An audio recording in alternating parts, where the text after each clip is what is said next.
Pripremili smo mozaik za budući izgled bonsai šume.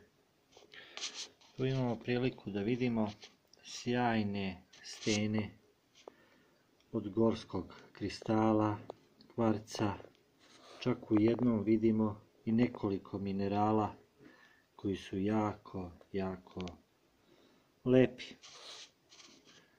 Vidimo i ahat,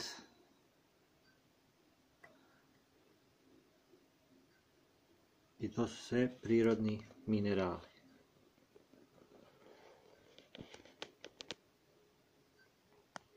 Kamena ploča, potpuno kamena ploča iz jednog dela, gdje će se posaditi 3 mala drvceta i oblikovati za budući bonsai. Vidite i sami, to je početak našeg novog projekta. Hvala vam što nas pratite.